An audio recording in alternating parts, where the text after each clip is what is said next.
think about who's the first captain of the Ultramarines. I don't even know.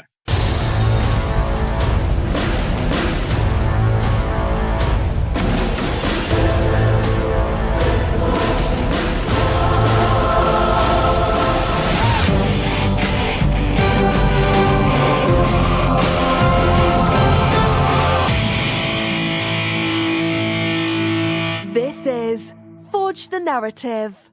Hey everybody, welcome to Forge the Narrative. My name is Paul, your host. I'm joined by Red Powell. Hello. Adam Camilleri. Hey. And Tanya Gates. Hi, everybody. We are the Battle Lost Souls podcast. Thank you very much for joining us. We're going to talk about the Book of Rust, campaign supplement, Warzone, extra abilities, cool stuff. We're going to slam hams. So it's an interesting book coming at a pretty interesting time.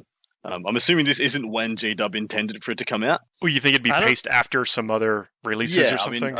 I'm assuming that Drukhari, we know Drukhari is pushed back by at least a month on their release schedule. So I'm assuming Book of Rust maybe came out at the right place, but Drukhari didn't, because it feels like they're a bit smushed together. A lot of people crazy. They know all about what Drukhari can do and have zero idea of what Book of Rust has in it, just because they haven't had time to absorb it yet. Sure. I think that's a great point. And then you consider the forces that are in it, right? I mean, Death Guard, Drukhari, and Admech, and Knights, right? And so we know Admech from the previews. We know the Admech Codex is on its way. And so it's just interesting to kind of think about the environment that we're in and how shipping schedules and how things, because I mean, we know Death Guard got pushed, right? And so like, how is that all played into this and how it's all rolled out? Because I mean, there's you look at the Drukhari box set deal, the that's coming out with Sisters right now. And so, like, okay, we've got Admech, but like, are Sisters next after Admech? Is there more to it? Because I mean, Sisters have had enough units coming out. It's probably looks like they could have something down the road. I mean, it's a lot of cool stuff. It is. I agree. I totally agree. It's very interesting timing amongst a lot of this. I like it that it's almost like a game within a game. It's like, oh, did this get pushed back? Is this where it went? It's like we don't know. We have no idea. I mean, it's fun to talk about, but. That's right. Someone said that, I mean, I've not verified this independently, but someone posted that some of the binary, when they were talking about the Admech, said April. Yeah, people who know much more about binary. Well, they could also made it up. I did not independently verify the binary. It's interesting that you say that, like, perhaps the timeline is messed up. Like, there are supply issues. There's been supply issues trying to even get models by stores lately too. So, I mean, maybe they took something that was later on in the release schedule that didn't really require a model release with it, and just decided to put that out instead to sort of tide people over a little bit until they can get their supply issues figured out. That's a great point. Or maybe Admech's only pushed back a bit because it was stuck in the Suez Canal. God, when you think the world can't get any crazier, it's just like, oh, yeah. God. Oh, well, there's a lot of there's some funny Reddit conspiracy theories that the driver of the Suez Canal, Evergreen, whatever it is, was reading the Admech Codex, found it so broken that he forgot to steer and crashed. Dang. Yeah. He let Call drive. Unfortunately, Call's still a miniature, and didn't work out for him. We transcended the game within a game. Now we are a game within a game within a game. Oh, right. It's like Inception. But man, there's some really interesting stuff in Book of Rust. I've read it through once, cover to cover, and I'm not sure I fully absorb it yet. I was pretty distracted by the Cult of Strife stuff, just because my eyes were bugging out of my brain with how good the stuff in that bit was, and then a lot of the rest got drowned out. But I really like what I read for Death Guard. I think that's really flavorful, really cool. Tell me how they get good or get better. They're already good. I think Red had the lowdown. He might be able to tell you better than I will. Oh, man. All right, let's jump to that. I got to say, though, there's a ton in this book. No, I mean, seriously, like it's the campaign stuff, the different armies and everything. But I'm with you, Adam. It was, while you read it cover to cover, I jumped straight to the Cult of Strife. Because, we've talked about a lot of stuff, and Cult of Strife by no means is something that should just be dismissed out of hand, especially because this book, as you mentioned, just really takes him to the next level. I mean, some of this stuff when you look at and Lilith really plays into this because she's got some of these things are you essentially could recreate Lilith to a certain extent using some of this the abilities. To get like two Liliths on the table essentially. Yeah. Right. Yeah. 3. More or less. Yeah. Oh, I mean, it's crazy. Yeah. 3. I mean, it's so, big thing, Warlord trait. And, we were talking about this before the show. And the cool thing is, so this is not an Army of Renown. This is a straight up Codex supplement based all on Cult of Strife. There are no, other than just having a Cult of Strife detachment, there is not it's not like you have to have these units versus those units. I feel like the Dark Eldar kind of already do that to themselves because having a specific Cult of Strife detachment means you can't have everything else. And so whereas we talk about Armies of Renown with having these other restrictions and limitations, that's just not present in this, which is kind of a big deal because you take the Drukhari really capitalize on this because of the ability of how you build out their detachments, and you can have multiple patrols and it doesn't cost you any CP. So that's just something to key on beginning with. Next part, so Cult of Strife, I mean, this is, again, very specific to them. The competitive edge. Each time this warlord fights, if all of its attacks target one enemy unit, after resolving all of those attacks, it can make a number of additional attacks against that enemy unit equal to the number of attacks that did not reach the inflict damage step of the attack sequence during that fight. So if you miss a hit, you get an extra attack. If you miss a wound, you get an extra attack. Oh, if they save, right into the controversy. I mean, it's huge. Well, there's just so much to it. Yeah, I mean, there's all kinds of things you can talk about, right? Just baseline, we already talked about it a little bit before the show. Succubus has 6 attacks. You give her a razor flail, and that doubles the amount of attacks. She has 12 attacks. Again, every time you miss a hit roll, a wound roll, or they make a successful save, you're getting an extra attack along the way. In any attack that does not make it all the way through to the damage step. Yeah, that's right. And so based off reason, there's no qualifier on that. Yeah, exactly. And so then you look over to the right, I'm just making some immediate connections here, and you look at that which you gave the razor flails, right? You look over to Dark Lotus Toxin, and Tanya, you mentioned this. They are only strength 3. The Succubus is only strength 3. And Cult of Strife, Witch Cult gives them +1 to advance. It makes them better, but it's not like Cursed Blade. It doesn't add strength just based on what they are. If you take Dark Lotus Toxin, though, which is a relic specific to the Cult of Strife characters, add 1 to the strength and damage characteristics of all melee weapons the bearer is equipped with. So that puts them at strength 4, and then they're doing 2 damage with all of those attacks, which means that they could walk into most Space Marine units and blender them out of the game. One unit, though, with that. Yeah, correct. One unit. For the points, it's obscene. Yeah. Yeah, what did we talk about? 65 points or something like that?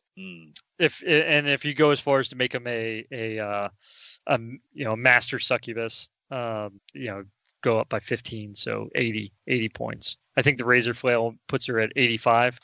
So, I mean, that's still 85 points that could walk into, I'm going to venture as much to say a Terminator unit or something to that effect and essentially cut them down. I don't mind that, though. I mean, Adam, you actually kind of were predicting this that they would be like a real glass cannon, yeah, and that is like the epitome of glass cannon, something with just a few wounds. I mean, you do get some, power from pain, and you're not, completely made of glass, but at the same time, you're not taking a bunch of punishment with T3, no matter how good your save is. Right. Correct. All of a sudden, remember, I think a lot of people saw things like Hurricane Bolter's bolter profiles drop out of the game, almost wholesale when we first started going to 9th edition. You're going to want to bring them back now. You're going to want to start getting those hurricanes, those things. You want to start having at least 1 or 2 units that have fearsome overwatch. I pack some flamers in there, whatnot. Because all of a sudden flamers, things like Wyverns start looking really good again. The mortar batteries, all these other little things that are kind of dropped off. Drukhari bring a very unique playstyle back. So the only other army that we've had in the game that kind of plays the same with them, that's been in any kind of position of relevance, has been Harlequins. And I got to tell you, Harlequins have a lot of jank to be survivable.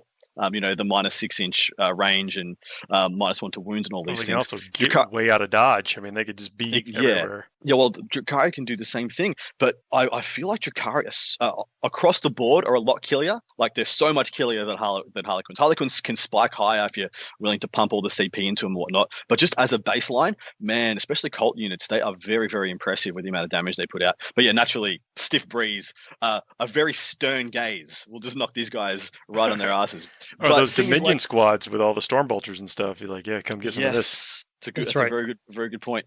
It's interesting to know that I feel like the last time I saw a character that felt like these succubuses do, it was a Dark Angel Smash Captain in 8th edition. Sorry, Blood Angel Smash Captain in 8th edition. Was it last time? What did I miss? Was I asleep for that? Apologies. Yeah, Blood Angel Smash Captain in 8th edition. Remember how they used to just kind of sling themselves across the table, and then they could just go into whatever they wanted. And if you kitted them out the right way, they could pretty much answer any threat. You take out whatever you want, or always trade up, so to speak. I feel like succubuses are kind of in the same vein. Oh, man, I don't know. Absolutely. Toughness. I mean, you're gonna have to convince me. Like, I think we've seen some people think that this is like too obscene, but I still think it's not too obscene. No, I think it's. I totally agree. There's still a balance to it, right? That there's a lot to that, but they got to get there first, right? Yeah. And there's a lot to get there, especially when you're considering cult units. We've talked about Reavers, we've talked about Hellions, we've talked about all sorts of stuff that can get there. And so if you can tie something up until everything else can catch up, there's a phasing, there's an order of battle to this, really. And when you're looking at it, I mean, some of this stuff they can, but you're right, Paul. I mean, and you guys highlighted plenty with the sisters that as long as you're playing it right and you're considering these things, there are ways to get around it. I mean, there's things that you can do because they all have 6-up invulns. Like the witch cult units, the witches themselves have 6-up invuln, but then no armor effectively otherwise. And then they've got a 4-up invuln in melee. So you've got to kill them. You've got to focus. This is an army that you have to kill before they get to you. Once they start getting to you, they really start cutting into it. The next part is like you're saying, like with the Harlequins. I mean, there's just so much speed to them that how are you going to stop the Reavers and the Hellions from getting there? The Raiders the Blackheart Raiders that can advance and charge using Aether Sails and go ridiculous, 22 inches and then still charge into you and use Shock Prow. How are you going to stop that and then stop the witches that are coming right after it? Like these are just things to think about. It's all in there. They have a series of questions, or they ask a bunch of questions of your opponent that haven't been asked yet in 9th edition, and it's going to really shake up the way people are able to play the game. All of a sudden, things like Void Raven Bombers, if people don't know what they did, but I'm sure me and Red told you all about them a couple of weeks ago, I think, completely changed the way I have to play Dark Angels. Me bubbling up, 5 or 6 characters behind a big brick of 10 Terminators that were invincible doesn't feel so good anymore. You put two Void Raven Bombers over it. Chances are I lose 2 of those characters and kind of possibly up to half the Terminator squad. I can't play that anymore. And I think that's good for the game because playing Dark Angels like that was trash. What do you think is getting through all those Terminators like that? Well, so as soon as they're down to 5 guys, like essentially, the damage that could be done through 2 bombing runs, they no longer have enough profile to stop things like Dark Lancers getting around the sides of the units and starting to pick off the characters, making the characters closer. You don't have the frontage to stop them. On top of that, I had a unit of Blood Brides go into 7 Terminators, fully ticked out. He pumped like 5 CP into the unit, but they killed 6 out of 7 of my Terminators, and 5 of those guys had Storm Shields. So that's a very impressive damage, very fearsome damage from a unit. It's a troops choice. He did that with a troops choice, 10 models of a troops choice. It wasn't 20 Kraken Gene Stealers attacking twice, which is what it probably would have taken, a year, 2 years ago in the last edition. But yeah, this was one single upgraded troops choice and a bunch of CP, and that feels very much like, say, a Repentia unit, if people want to know what kind of damage they are, but they operate kind of like GSC. They kind of just pop up, power up their cheap expendable units and make them, godlike. Well, that's not too bad. It's quite good. No, it's interesting. I like what you said, that it's making people account for things they have not yet had to account for in this edition. Well, I'm thinking that I have to take, so there's quite a lot of mortal wounds that come out of this army now as well. And so I'm thinking nobody used to take Lazarus before. It was the Primaris captain that came out for Dark Angels, Yep, but he has an looks aura cool. of 5. Yeah, he looks amazing. The model is fantastic. One of the best Dark Angels helms anybody's ever made. And but he has a 5+ aura of feel no pain against mortals, and I'm like, he actually looks really nice right now. All those flybys, all those, or maybe I do get to hold my little castle together if I pick him now, because he'll let me resist a lot of the bombing runs and stuff. It's a huge thing. I totally agree. A buddy of mine, he plays Black Templar, which is really fun to play against. He's very thematic with it. It's awesome. That mortal wound 5-up mortal wound save is completely undervalued until all of a sudden you've got this whole army that, despite the fact it has no psychic powers, generates mortal wounds like crazy. Yeah. And they can lean into it even further. Like, we haven't seen the best build for their mortal wound generation yet. And I'm really excited to see what happens and what, 6 months down the line, what armies for Dark Eldar look like, because it's a really exciting book. Do you have an idea what you think that best mortal wound generator is? I mean, don't have the figures for it yet, or what? Yeah, well, that too. They do. No, I think they do. I know my mates don't. None of my friends that picked up Dark Eldar post 5th edition have the models to play what's best for Dark Eldar 9th edition now. I think that's hilarious, and that shows that whatever GW has tried to do in shifting the playability of units, it's really worked. Well, shift the playability, yeah, but I mean, I look at it as, like, if you wanted to win tournaments, you pretty much had to take 20 Grotesque and just like fill in the blank. Yeah, or 9 Talos. Yeah, exactly. And now that we just have, I mean, you can't take that many Grotesque because there's a stronger unit size limit on Grotesque. But I mean, I think there's just a lot more playable things. You will see a variety of units for the Codex, which that's what gets me jazzed about codexes. Yeah, me too. I just think that you pick your poison. I think Dark Creed and Dark Technomancer covens are very, very strong. I think Cult of Strife and and Red Grief are both very strong. Hell, I think Poison Tongue and Blackheart are both very strong. You can make arguments for all of these things in any combination you like. And yeah, you're right. It's a phenomenal wealth of choice and wealth of options. Well, very similar to how, we've gone on and on for months now about how diverse the Necron Codex is, about how there's just so many options, and I think we're kind of there with the Dark Eldar or Drukhari as well. I agree. Which is, I mean, I think as a testament to the writers, in a market change, or maybe even a tip of the hat to the edition itself. Yeah, absolutely. Well, they've certainly had an extra year to think about how they want to build these things. Well, you got to think about it. Is that there's have this function of missions and actions and stuff in the missions. Yeah, true. And so that's going to, I mean, armies that have the ability to have multiple, I don't know, MSU, is that, you think that's a thing? Absolutely. Well, I mean, it's obviously a thing, but do you think that's a component of what's going to make the most successful codexes as we go forward? I mean, for some, yeah, for sure. I think that is a component, right? I mean, when you think about this, there's definitely a component to look at the Dark Eldar and how we've talked about, the special units that they can have, the Cabalite Trueborn and whatnot. Like those are 10-man. Those can't be more than 10-man units. The Incubi can do very well as 5-man units. Grotesques being 3 to 6 model units. I mean, they have a component, but I totally think that to be able to spread out, I think that there's some weight we talked about much earlier on last year with 9th edition. Adam, you remember the bus stop list, right? Mean, there's just so much to it, and I don't think that MSU are out of the question by any means. I think, in fact, we've seen with Space Marines very much so that they've been able to tap into that to certain extents. It's not about running tens of units necessarily, but having these smaller units everywhere where you can spread out this capability. There's a lot to that, I think.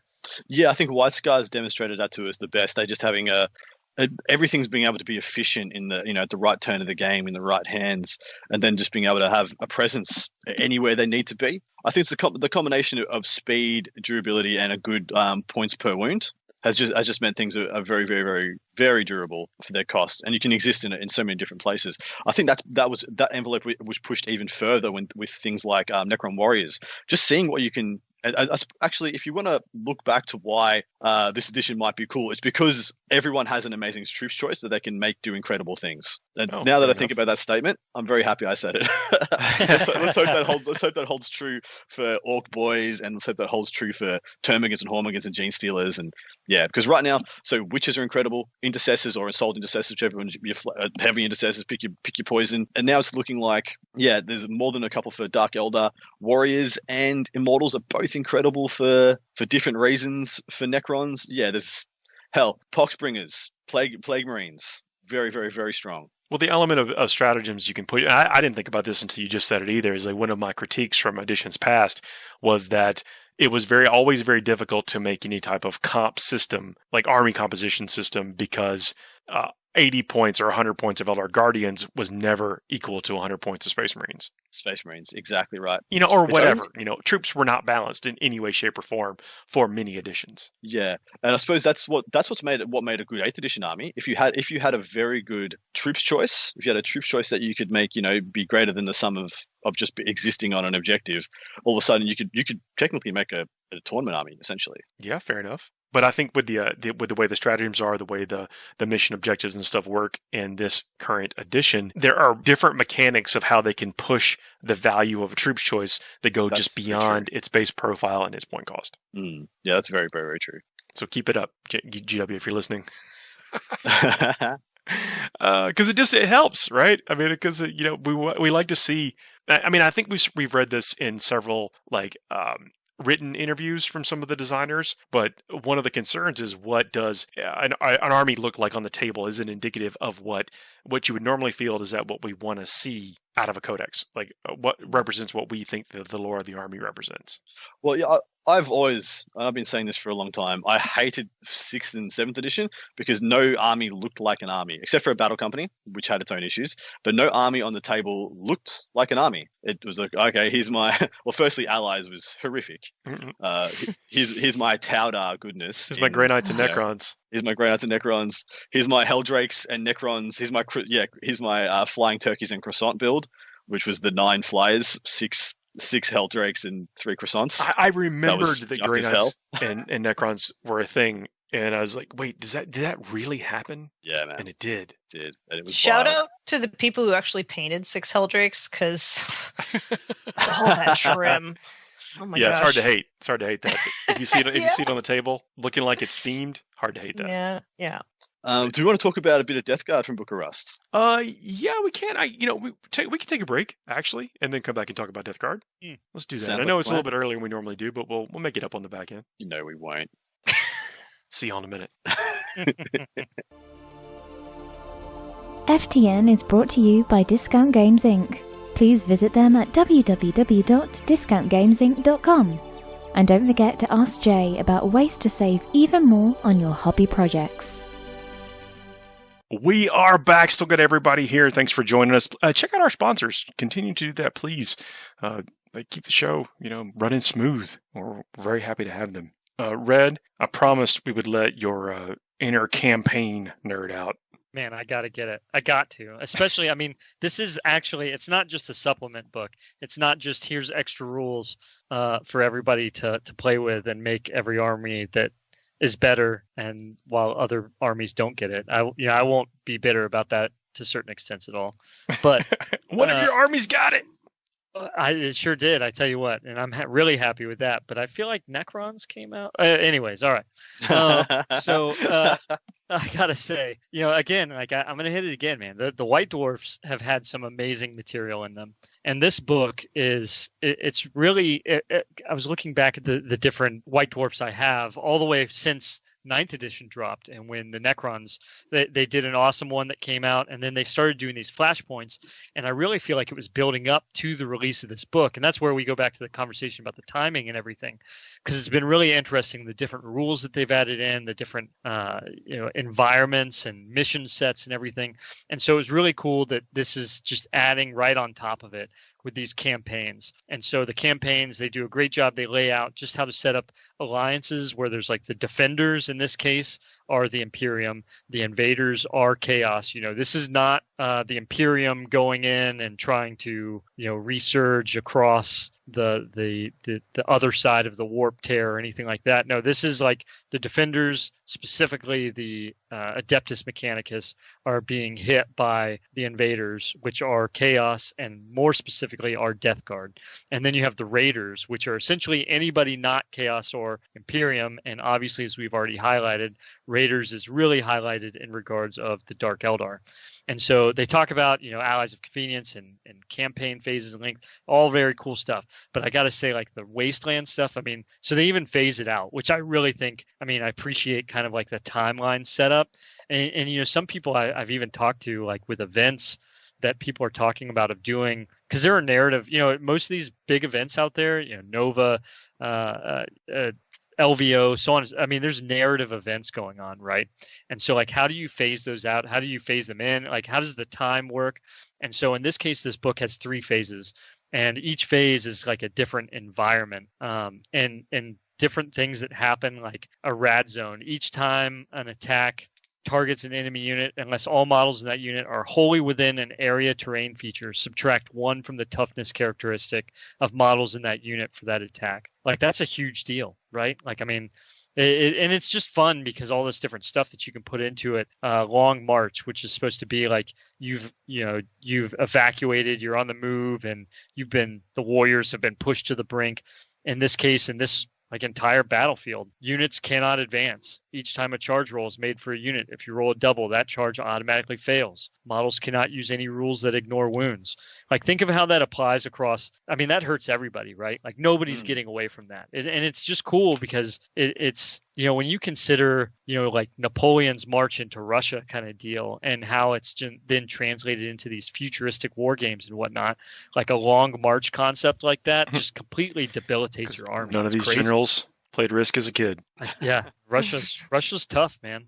The 3-time champions in holding ground. It's massive. And so, like, just this, different stuff that they go into, as you get into phase 3, the ascendancy of entropy, that the Death Guard are really starting to set in their invasion and everything. There's different battlefield twists that are specifically revolve around different aspects of the Death Guard, and so it's just really cool. And then they doubled down by adding Crusade rewards, hidden agendas, which I think are really cool, and then the missions. Like, they introduced three missions, different phases of it, and the deployment zones are awesome. There's plenty of area for you to move it around a little bit here or there, and how it works out for your specific armies and whatnot. But I can't say enough about this stuff. It's not just a supplement for competitive play. They really do. And GW, I love the fact that they're leaning really hard into the narrative campaign aspects.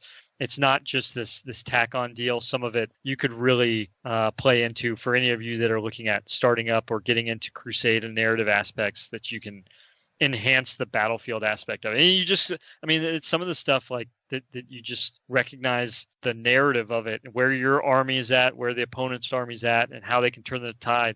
Did I tell you guys about the Tau commander versus my Bloodthirster? Did I mention that? I don't think so. No. Yeah, so I'm playing a Crusade game, and the first game we played is just 500 points, right? So 500 points. It was a Tau recon element, goes down to this planet. Unfortunately, my Khorne Berserkers are rampaging at the time. And so they're trying to drop recon beacons where they go around and conducting actions on these objectives to try and control it. My Khorne Berserkers more or less chased them off the field. And then we go to our second round, which is where the Khorne guys aren't going to keep up with the Tau who are flying away. So instead, my Khorne guys summoned Khorne demons, which happened to be a Bloodthirster, and some Bloodletters to chase down the remains of what my Berserkers had failed to kill in the previous mission. And then, of course, the Tau got some reinforcements because they flew in. Anyways, the whole objective was for my Bloodthirster to kill everything, and for them to essentially escape at a table edge. Seems solid on brand. I was just like, is there any other objective for the Bloodthirster? Do I want to have a nice cup of tea? Well, yeah, no, it's fun because when we go into it with my Khorne guys in this Crusade deal, we talk about the mission objectives. And it's always, well, how many skulls are there? Okay, there's 43 models. we'll say that's 30 something skulls. There's probably 3 guys in that suit over there, so that's going to give me 3 skulls, so on and so forth. It's just fun, right? But anyways, Bloodthirster, Tau Commander, he literally kills all my bloodletters. Unsurprising, right? He's got a lot of guns. I was just trying to get there. The Bloodthirster makes it, and it's just the Tau Commander, which we did essentially like a derivative. He's doing like a pseudo Shadow Sun kind of deal. It's Shadow Sun pseudo versus Bloodthirster. They're on top of a building because I'm trying to chase her down to kill her. And my Bloodthirster goes into fight, right? We're talking 7 attacks. I went for the big axe because this is a Bloodthirster of Insensate Rage. 7 attacks, needing 2s to hit, needing 2s to wound. Only 5 of those 7 get through because I just, ones happen. And then this suit needs 5 up invuln save, makes 4 saves. So 1 attack is there left. And these are the only 2 models on the field left. And the Bloodthirster needs a 5 or a 6 on 2 dice. I get to choose the highest. I just need a 5 or 6 on either of these 2 dice. And I roll a 4 and a 3. Tau Commander just flies away. Oh man, he did not go back home. Yeah. A Tau Commander survived an assault from a blood. It was just amazing. This is the kind of narrative stuff that I'm talking about that's just so awesome and why I love this game. So I'm telling you, this book has some amazing stuff that just steps up the supplement for it. There's cool art in here too. Like it's they did an amazing job with it. Yeah, I mean, some of it is pictures that you may have seen before, but some of them are not. And they've laid it's very well laid out. Kind of brings you into it. Oh yeah, absolutely. All right, I'm done gushing on the campaign stuff. We can move to the Death Guard. No, I like the enthusiasm and the fact that you're bearing witness to the fact that they are supporting this style of game. Oh yeah, they're doing awesome. They're doing great stuff. If this is just, I love that this just says Act 1, and we don't know how many more acts there are. If I'm correct, yeah, that's awesome. Yeah, we just said we're going to talk about Death Guard when we came back, so I guess we'll get to that. We have to. We promised. Well, Typhus. Yeah, essentially, like Typhus is getting his own, getting his own story, pretty much, which is, I think, pretty apt. Like he's very much his own guy. He's not like many other, I suppose, second fiddle or first captains out there. Like you think about who's the first captain of the Ultramarines? I don't even know. I was going to say Marty's Calgar. Close enough, but he's essentially got his own, formation, his own supplement. It's pretty cool as well. Like they unlock a lot of goodness. They got a whole page of relics, which I'm pretty impressed by. But man, this Festa discipline. There's one power in this Festa discipline I really want to talk about. So, but first and foremost, you get access to what's called a Terminus Est Assault Force. Those who don't know what the Terminus Est is, please look it up. It's a spaceship from. Well, it's a Astartes ship from the Horus Heresy that's got an incredible storyline behind it. Why it's so big, why it's so cantankerous and plotting and all this cool. It's really cool, the story of that ship. But so if you take this essentially specialist detachment, we would call them formations like 2 editions ago. You can't take any vehicles. You can't take Mortarion. Everyone has to be from the Harbingers Death Guard company because that's what Typhus is from. Yep. But if you do, you get a bunch of benefits. One of those being Typhus gets 2 warlord traits, and the warlord trait he gets in addition to his other one is called Harbinger of Death. It's an aura. Well, enemy model is with a leadership characteristic of 7 or less is within 3 of this warlord. Cannot use OBSEC and cannot perform actions. So if Typhus is standing next to you, you're probably far too distracted to concentrate on what you're supposed to be doing, which I think makes a lot of sense. And then, there's a couple of different ways for you to buff auras with Death Guard, I believe, or is it just buffing? Well, that's not the only thing. In addition, while 1 or more enemy models are in range of this aura, add 1 to the Warlord's attack characteristic. Just a cherry on top, because, why wouldn't you? It's really, really strong, guys.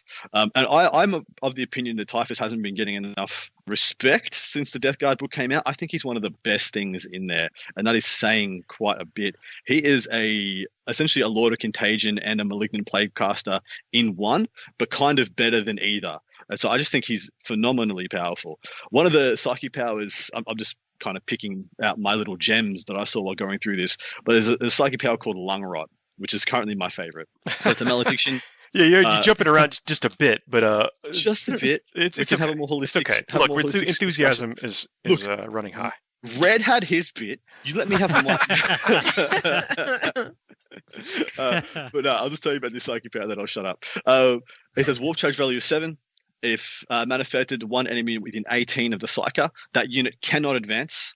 Each time that unit is selected to charge, they can only declare an eligible charge against enemy units within 6 of them, not 12. And each time a charge roll is made for that unit, it cannot be re-rolled. I think that is a really good tool coming into what I think is this new Drukhari environment where all their things get advanced and charge. Just saying, hey, no, you planned to be able to advance and charge into me. Bang, I'm going to make it so you can't advance, and you're not going to be within 6, so you can't declare that awesome charge you wanted to do. I think it's really, really, really good. There's a drawback to that power is that Lungrot is an 18-inch power. Yes. So if you still start out at 18-inch range, then they can probably get some of this their shenanigans off. But there's a relic called the Filth Sensor, which adds 6 inches to the range of psychic powers manifested by the bearer. If a psychic power specifies 2 ranges, add 6 inches to the first range specified in each power. So you could bump that up if you wanted to, if that was your thing, or that's what you were worried about. Yeah, there's a lot to like about this. Not being able to take vehicles does kind of suck. I think PBCs or Plague Beast Crawlers have come back in a pretty big way. The change to entropy cannons is pretty exciting, and plus they hit on 3s now. So losing them admittedly does suck if you want to take the Terminus S Assault Force.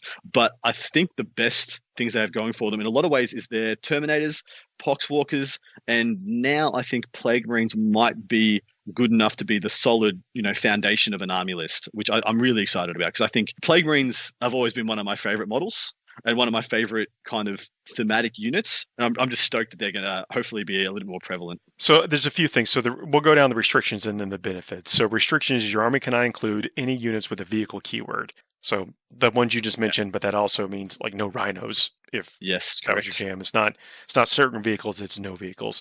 Your army cannot include Mortarion. As we know, the first captains don't necessarily get along with their Primarchs, especially on the traitor side. Severus Eggman is the first captain of the Ultramarines First Company. Never heard of him. Well. And every single other one, he's the only one that doesn't have a model. We've got them all, actually. We do. We've got Sicarius. We've got Ventress now as well. How much longer will this man stay in obscurity? So he also serves as the Regent of Ultramar. I don't want to sidetrack us, but here we go. That's it. You asked, and now you know. All units in your army must be Death Guard, and if they are from a Plague Company, they must be from the Harbingers. So that would also mean, like, can't summon demons, can't enemy demons, are some restrictions. If your army includes Typhus, the model must be your warlord. If Typhus is your warlord, he gains the Harbinger of Death world trait in addition to the other warlord traits he knows. Those are restrictions. Benefits. All units in your army gain the Terminus S Assault Force keyword. We'll see if that's a benefit or not. You have access to the Terminus S Assault Force Warlord trait, Relic, and Stratagems, so I guess that would be good. Death Guard Psychers in your army can generate their psychic powers from the Fester discipline. Not must, so that's can. Yes, it's very, very nice as well. So you can have Typhus on one of them. You can take another Plague Caster, which can be on a different tree, which I think's probably what you're going to end up doing. I just can't see people leaving Miasma at home. I think it's far too powerful. I'd actually think to looking at this is like, can you generate from that? Can you pick one from the Death Guard tree and then one from the Terminus S tree? I don't believe you can on the same caster, but if you had 2 casters, I think you could do either. Well, it doesn't replace Terminus S Assault Force. Units in your army gain the Outbreak Assault ability described below. And this is an interesting thing. So when placing Terminus S Assault Force units into strategic reserves, do not use the table in the Warhammer 40,000 core book to determine how many command points it cost. Instead, the command points required to place Terminus S Assault Force units in strategic reserves is shown in the table below. And it is combined power rating of units placed into strategic reserve. 1 to 9 is 2 CP, 10 to 19 is 3, 20 to 29 is 4, 30 to 39 is 5, and then it says, etc., etc.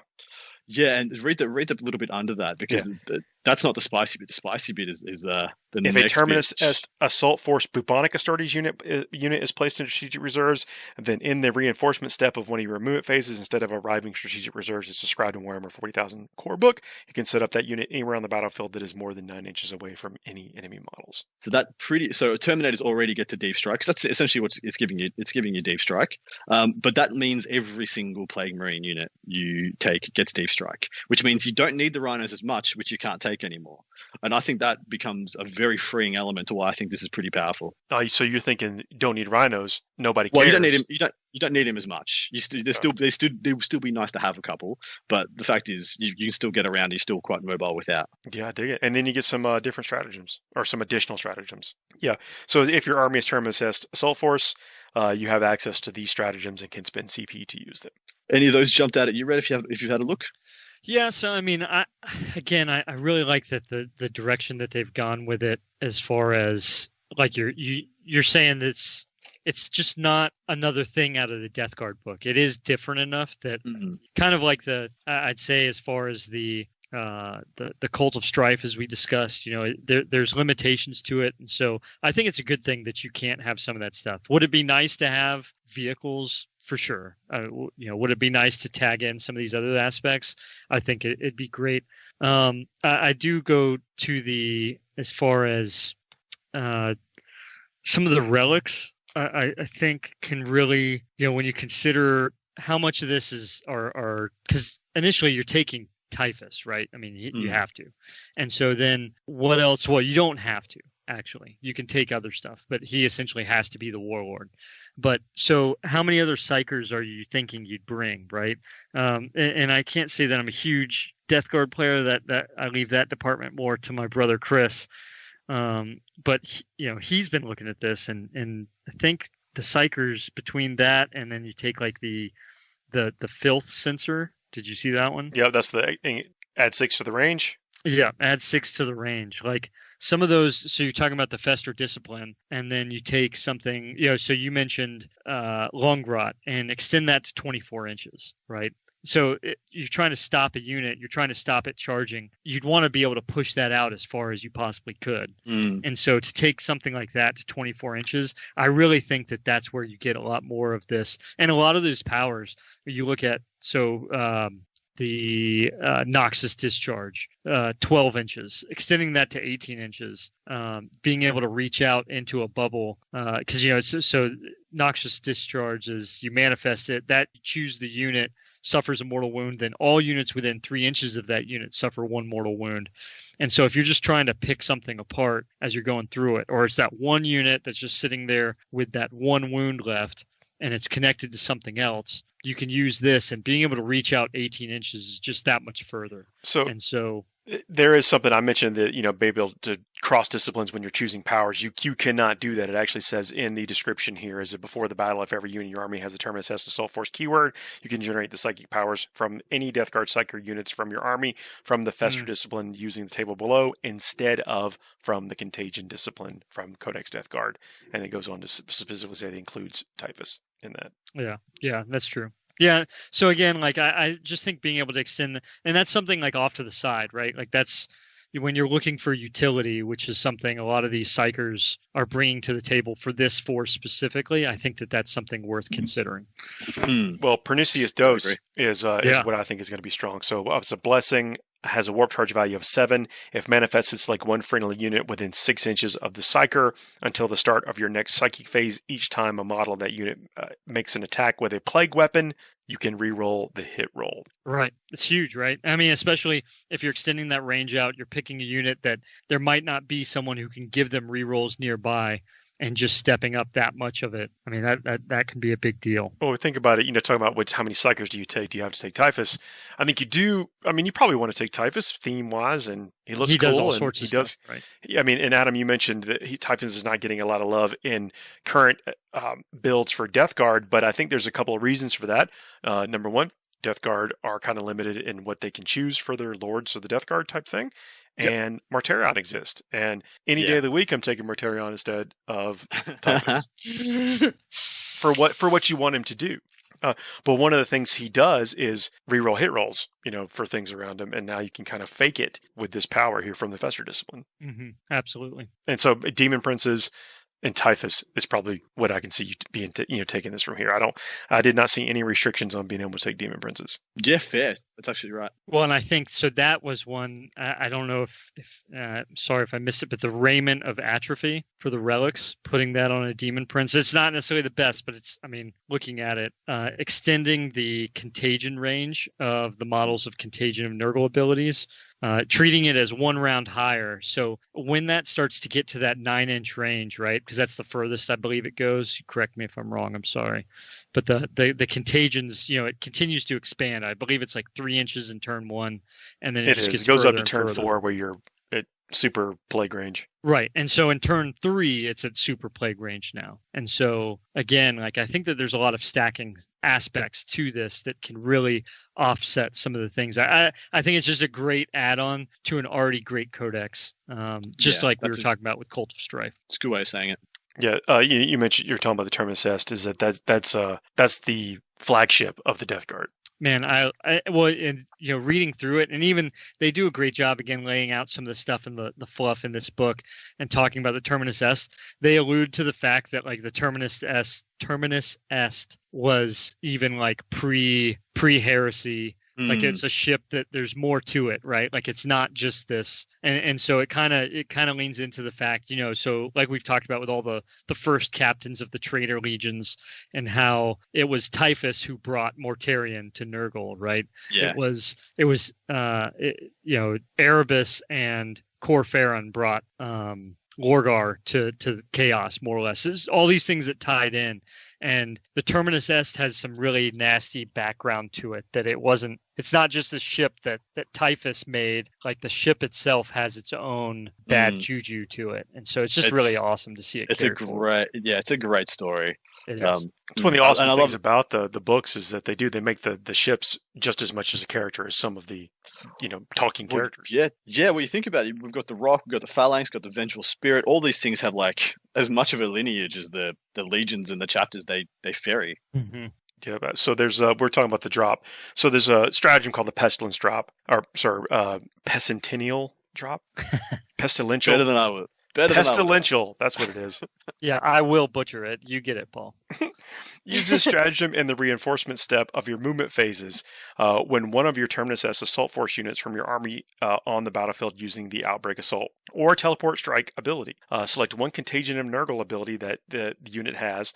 Until the end of the turn, the contagion range of the ability is 12 inches for that unit. It's not cumulative with other things. That's huge. Yeah, first 3 turns, that's massive. That means auto in range, by the way. You come down at a 9. Yep. Hit him with the ability. That's awesome. Yeah, I like that a lot. There are. Go ahead. There's only 4 here, isn't there? Because that is quite a bit less than some others. I suppose that this isn't a this is a weird one. Yeah, is this a supplement or is this a? So it's an Army of Renown. It's an Army of Renown specifically. But not only does it have 4, I mean, you got to consider it has those 4 stratagems, and you flip the page and you see an entire psychic discipline. And 7. I just looked at it. 7. That's right. Of course, there is 7 relics. Yeah, that's right. No more, no less. 7. Well, although I think that the relics in the Death Guard Codex are strong. Like there's contingents there. I think you have to make a choice here. This is not a more powerful thing that excludes you wanting to play the original force. Mm-hmm. So I think that's well designed. If you are a big Typhus fan, you want a different way to shake up your Death Guard, and like I mentioned, that Typhus doesn't make its way into a lot of lists. I would kind of like a reason to play him. Same. Absolutely. I think for the most part, this is a pretty well balanced specialist attachment. That the cons are hefty and need to be accounted for. They're not just easy, forgettable. Oh, yeah, that's not a big deal. This is just automatically good kind of thing that we've seen from some other things in the past. I mean, I'm just putting it out there that the AdMech one seems pretty good. So I think it's Red. You mentioned this earlier, and it stuck in the back of my mind. I thought it takes some courage to use the term allies of convenience in a 40k supplement again. It's in there. Well, for the allies of convenience, that there might very well be quite a attachment to that. But in this case, it goes into the campaign aspect because there is what they're talking about. Like in the story, if you read the book, the Death Guard don't go in there alone. They bring a whole other cohort of Black Legion. They bring Alpha Legion, and that kind of stuff. And then there's Dark Mechanicum too. And so it talks about exactly what that looks like as far as these different alliances And that's where this Allies of Convenience deal comes in, that you can combine these different aspects to kind of explain. Because even so I talked about like the Raiders being non-Chaos or Imperium. Well, like what stops the Alpha Legion from changing sides from invaders to raiders, or AdMech turning over from defenders to invaders, like joining Chaos or something like that. So it's all built in the narrative. So don't let me put any bad stigma on this from previous. Oh man, I was just kidding. Scar tissue. Yeah. Well, there's people. It's a real thing, man. There's when you got Taudar out there. I mean, it's a whole other thing. That was one of the whole origins of the show. Is like, I figured out a way to beat it. Let's talk about it. Sorry, Adam, you were talking about Mechanicum. Well, yeah. I just thought, what a good segue. We can talk about we talked about Strife, we talked about Death Guard. Next best one, the AdMech. So they have both. They have a specialist formation, specialist detachment, and a supplement for Metallica. See, this is something that I love. Metallica is a otherwise fairly unknown Forge world that not many people know much about, not many people give much credence to, not many people pay attention to. In all reality. So I love the idea of using these things, using these supplements to draw and get people more involved with these more obscure portions of the narrative. I think it's awesome. Right. Because this is one. So we've talked about an Army of Renown. We've talked about a Codex supplement. Now you have, like you said, an Army of Renown and a Codex supplement. And so it's very interesting how they kind of built this in.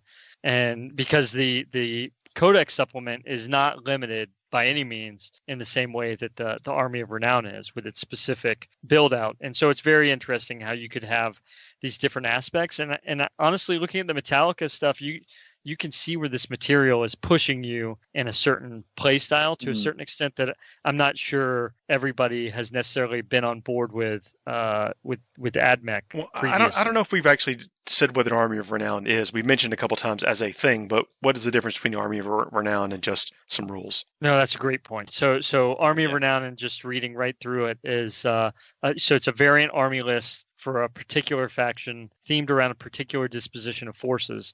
It imposes certain restrictions on what units can be included, but it also grants access to a wider range of rules, such as stratagems, relics, reflects the Army of Renown's unique method. So I hope you were reading that from somewhere. Otherwise, dear God, man. Yep. Just reading it straight from the deal. So I'm not making sure. Yeah, don't want to add anything. I'm glad that I could present the illusion of being well spoken. Yeah, it's amazing. Yeah. So, but with that, the whole aspect, and they go on to describe how you build armies of renown into crusade lists, which I think is really cool. But the armies of renown really. So, for example, we talked about the Death Guard a bit, but in this case, for the Mechanicus Defense Cohort Army of Renown, all units in your army must be Adeptus Mechanicus and be drawn from the same Forge world. Your army cannot include Skitarii units. And so two big things. Yeah, that's huge. Your army, so that's the entire army. It's not just a detachment, right? You don't just get to build like a specialist detachment into it. And they've made very, very clear in some of their wording in other parts of this book, an Army of Renown is not a specialist detachment. Specialist detachments are not allowed in matched play. Currently, there is nothing saying that armies of renown are not like they currently are allowed in matched play. There's nothing saying that they are not. And so when you look at this, to do this, I think it's a great balance because of some of the stuff that you get out of it. Your army cannot include Skitarii units. So I don't know how much you've dug into some of the AdMech stuff, but cutting out Skitarii from the AdMech is a significant portion, especially the newer models. The dogs, the planes, the transports, all of that's Skitarii. And so all of that's off the table, which is leaving you with, they do a good job, Cataphront breachers, Castellan robots, servitors, some of the HQ units, like that's it. That there's not a lot of other stuff outside of that isn't Skitarii. And so, but some of the cool stuff they get from this, right? So they gain the Extremist Sentinel keyword. Each time a ranged attack is allocated to a model in this unit, if this unit is either wholly within its controller's deployment zone, or if every model in this unit is within range of an objective marker, subtract one from the damage characteristic of that attack to a minimum of 1. Huge. That's we talked about that, right? Death Guard, it's an awesome thing. It's an amazing thing. and it makes them very resilient, very tough. These are not like necessarily the easiest to kill models by any means. Each time an enemy unit declares a charge against this unit, if this unit is not within engagement range, it can either hold steady or set to defend. Like just giving it that ability is you don't need the terrain. Yeah, but say not being in terrain. Yeah. It's big. Which we covered. That is a very underutilized thing, I believe, right now. People don't remember they have it because it's very situational now. You just get it. Yep, it's big. And in this, they double down on it. If they hold steady, they double down on both aspects. If they hold steady until the end of the phase, any Overwatch attacks made by the models in this unit score hits on unmodified rolls of 5 instead of 6. If it sets to defend, then until it cannot fire Overwatch, but until the end of the next fight phase each time. So they just essentially repeated what hold steady and set to defend were. And breachers get this? Yes, yeah. Breachers and robots. And so, like, if they're shooty robots, putting them in that really steps up their Overwatch. If they're fighting robots, taking them, a lot of people are concerned, weapon skill 4 is what most Castellan robots are in close combat. This puts them at 3s, which really adds in that extra 16% chance on those hit rolls. Is power fist. Yeah, monster fist. Yeah, I mean, it's really good. They have the infantry keyword? The Castellan robots are vehicles. Okay. Yeah, they're vehicles. Which, again, like, there's a lot to that. Shooting into combat and stuff like that. It's a bit crazy that this bonus gets mileage on 3/4 of the AdMech range. Actually, you might know, are the new planes, are they Skitarii or AdMech? They're Skitarii. That's what I thought, they're Skitarii, yeah. So it's like breaches, destroyers, Castellan robots, all these get incredible mileage from this bonus. The only things that don't are the Electro Priests. Well, so they can't be Skitarii, right? Your army cannot include, so all that Skitarii is out. They can't. So Electro Priests are AdMech. Yeah, they might. I'd have to double check. Yeah. Do you doubt my powers? Yeah. Well, I'll tell you right now. So probably should doubt my powers. Let me pull up the app, Adam. I haven't said that in a while. Oh, dude. Yeah. Well done. Got him. Yeah, got him. Slid that one right in. They are not Skitarii. Electro Priest, Corpuscari infantry. There you go. So they're good. You can bring it, and it rolls with it, man. And so, like, stepping up into the some of the stratagems. This one is the big one. This is what I think a lot of people have really been concerned about. Use this stratagem in your shooting phase when an extremist sentinel unit from your army that is wholly within your deployment zone is selected to shoot. Until the end of the phase, each time a model in that unit makes an attack against an enemy unit that is wholly within the enemy deployment zone, add 1 to that attack's hit roll. That's big. That can really step up those breachers. People getting 2s to hit is pretty reliable now. With 36-inch range, like plasma cannons or whatever they've got. Yep, it's a big deal. And, I mean, again, but to be fair, though, there's how much are they really, like, by taking, I think taking Skitarii out of it really does make it balanced. And when you think about it, absolutely. This stratagem is a great Alpha Strike stratagem. I would be reluctant to say that it's good or bad just yet, because there are plenty of armies that have good defensive bonuses that play into that if you're in your deployment zone, for example, you get this bonus and that kind of stuff. Yeah, I think this is very good. And I love that the pros and cons are almost equally weighted. You do get a lot more resilience, you get more survivability, but you lose all the utility. Like, you lose so much utility out of your army not being able to take Skitarii. I feel like the loss of the Cerberus Raiders is the biggest hit. Like, you've got nothing to hold back. Because they have so many tricks. You got nothing to hold back the tide. It's if they're coming for you, they're going to be able to get to you. You know what you got to hold back the tide? Guns. A bunch of bullets. A bunch of hot lead thrown down range. Yeah, it's true. Oh, so this is the first stratagem that I recall seeing. There's bolster defenses. Use the stratagem before the battle after determining your deployment zone. Select one area, terrain, or obstacle feature within your deployment zone. That terrain gains the light cover terrain trait. If it already had the light cover terrain trait, add 2 to the saving throw instead of 1.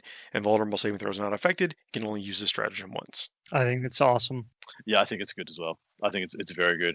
And what I don't want to talk specifically about a competitive setting, but it really means, like, you can get a crappy board or the side of the board with the worst of the 2 deployment zones and still make something of it. Yeah. Like, I don't care. Just pick whatever. Oh, I lost the roll. It takes out 1 roll that you have to win. Yeah, exactly right. Or potentially. I mean, you know, one piece of terrain does not often sway the game, but it might. It might, exactly right. Yeah. Especially when, so okay, let me go a little bit further than that. I say one piece of terrain won't do it, but let's take into account now that a lot of your units get the benefit of some of the terrain where they actually have to be in the terrain, such as the hold steady and the set to defend.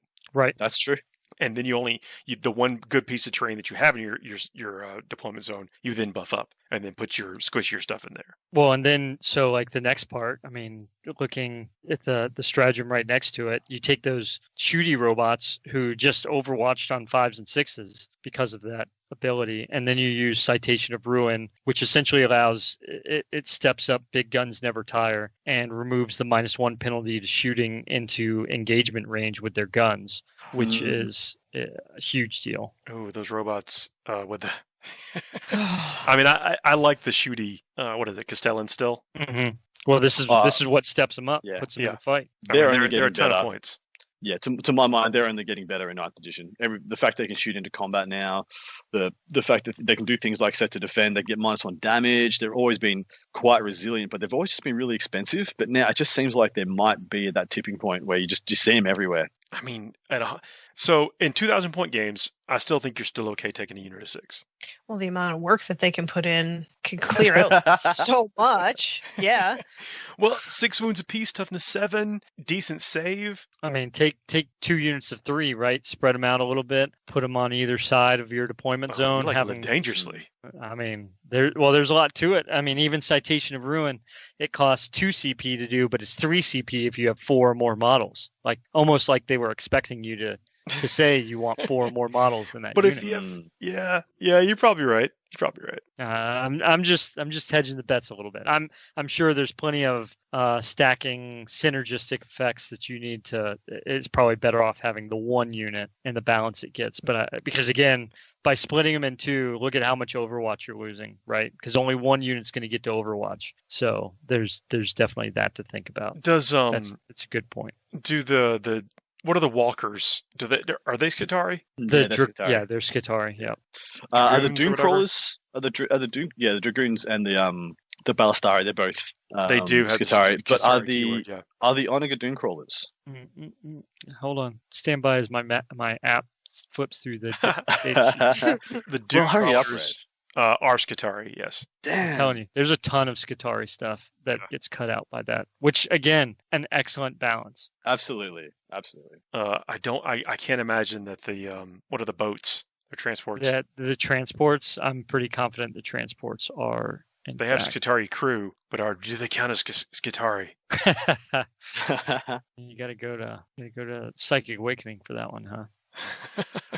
Just curious. No, it's great. Trying to build an army over here in my head, trying to. Yeah, I mean, I'm telling you, I think AdMech has gone underestimated for a while now, but this definitely highlights some stuff, and they're Skitarii. I assumed that they were because of the fact that they have Skitarii as crew. Yeah.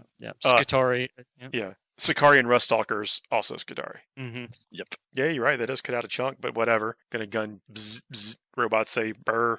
For sure. I don't know. I'm digging it. It's exciting. Knights aren't Skitarii.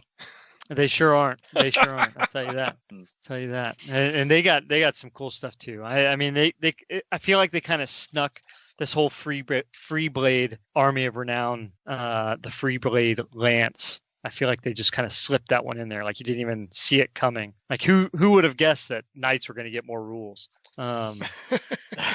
Really, right? I think it's pretty cool. All units in your army must be free blades, and essentially it takes the free, like some of the things that why they weren't taking free blades, it flips them around, and essentially whereas it used to take like select 1 quality, take 2 burdens, now you get to pick a knight, name it a legendary knight, and it takes 2 qualities and 1 burden, which is the flip on that. And so it's pretty cool. I mean, I think that there's a lot of I think it gives some real fun aspects to free blades instead of, I mean, again, so this is, we were just talking about that in regards of how the Mechanicum was a supplement and an Army of Renown.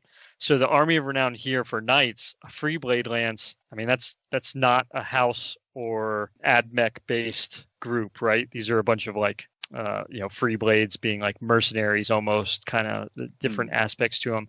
And then you flip over and they've got a codex supplement for House Raven, which is very specifically like a group of, it's a subsect of the Knights. And so this is not like, you can't make a free blade lance of House Raven. That's not how it works. So that's the same way it was. If we weren't very clear with the Mechanicus Defense Force, that is an Army of Renown. Have to have certain ways, certain things, and then it goes further deeper as to doing a codex supplement for Metallica, to where they give new relics and then new stratagems, like a page of each. Yeah, it's very cool. Very cool. It's not light. Light. Yeah, there is a lot in this book. It's awesome. Gosh, it's so good. Yeah, no, it's good. Bring them on. Yeah, I'm excited to try this Death Card stuff. This particular brand of Death Card, I've got a list that I've been happy with, but it's basically like, does Martarion do Martarion things, or do you kill him quick? But it's a good list. Like, the list is fun to play. I love moving around that big, gorgeous, beautiful model and pushing around a lot of Terminators. And I can still take a little bit of that and a little bit of this new thing and just leave Mortarion at home and probably be more fun to play against. I shouldn't say that, because you're having a good time or whatever. But Mortarion is a polarizing model, but it's kind of hard not to take him in the Death Guard supplement. Right now, I think in a pickup game, I require at least 72 hours notice that I'm playing a Mortarion game. Yeah. Well, yeah. I mean, just to prepare my soul. I don't ambush buddies with Mortarion. It's like, what do you bring today? Okay, I'm thinking about bringing Mortarion. Thank you. No problem. Yeah. Oh, don't worry. It's a fluffy army. It's thematic. Don't worry about it. Well, and you play Mortarion Trojan Sons with Mortarion, like, yeah, but when we get to play, they're bringing stuff to kick my teeth into. Don't forget, they've got all this pent-up tournament rage to work out. Thanks. Yeah. I think what I really mean to say is that there's a compelling argument and enough of a different play style with similar figures that, I mean, it makes this useful, makes it fun. Yeah, absolutely. And I think the same can be said about the Mechanicum stuff we were just talking about. Absolutely. Yeah. It's like, those robots, bring it on. Yeah, there's a change in one of the Knights things, the one that just popped into my head when I thought about it. I've long thought that if they wanted to just enhance Knights somewhat but not make them crazy, they should give you the ability to, like, on your Warlord, should be able to take like a double, like Marines can. You can take 2 Warlord traits on a single guy, or you can take 2 relics, or maybe one Knight gets 2 relics, one Knight can have 2 Warlord traits. Can't be the same Knight. You get to pick. Knight's just so big, you might as well stick 2 relics on it. Is what you're saying? Yeah, exactly. That's what I was saying. But only on your Warlord. You can't do it on everybody. But I thought that would be a good way of letting one Knight go to a level where you'd want to take one again. Because I feel like a single Knight is in a weird place with the missions. Because a single Knight gives up 10 points when it dies, and a single Knight ain't that hard to kill no more. Yeah. Yeah, it's really it's not all that. I can't argue with that.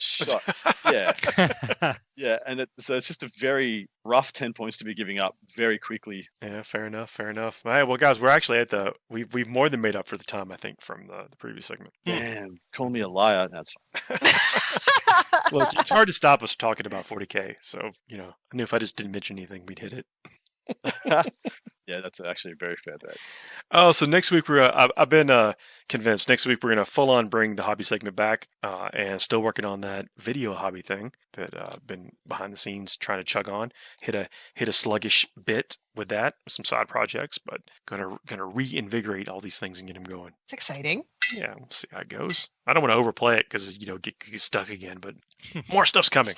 Got some exciting things to announce. Ooh. Yeah. Oh, nice. I want to announce also. So the merch tallies from the Las Vegas Open finally came in, and it pushed the donations because all the profits from the merch went to charity as well, and so that pushed the donations to almost $9,500. It's brilliant. Yeah, as a matter of fact, I'm going to go in. We're at 9,470. I'm going to go and kick in to get us to 9,500 right after saying this. Nice even number. I like it. Yeah. Yeah, but that's all due to folks just doing it for the goodness of their heart while we were doing the Las Vegas Open charity. The stream. trying to bring some entertainment to folks. And yeah, it really, it fills me up, with joy to see all that happen and to see us get to a pretty solid number just on the idea of helping others and bringing a weekend of streaming some high quality games was really fun. Yeah. I'm always so blown away by how generous the hobby community is. Like, it seems like every weekend there's some sort of fundraiser or something going on, and like they always do way better than the hosts expect that they're going to do, and it's just so heartwarming. It's a great community. Like, without saying that, it's an absolutely amazing community, and for those that they can, I think they do. I mean, that's it. Sometimes it's to support the creators. Sometimes it's just to support the cause, and whatever the reason, I think it all comes from a great place, and it's just one more reason to be absolutely proud of this community. Me too, man. I agree. That's all I wanted to mention. That's the last thing I want to mention this time. Anybody else got anything they want to add before we get out of here? Had a blast. Love talking this stuff with you guys. Thanks for letting me go off on the campaign stuff. Oh man, Red, this has been like not going to stop. Walking around living in this stuff for the last couple of weeks. Been awesome. It is awesome. All right, well, we will see y'all real soon. See y'all next week. But don't forget to tune in, like, share, subscribe, leave 5-star reviews, and all that other kind of stuff. Yeah. We'll see y'all. Oh dear.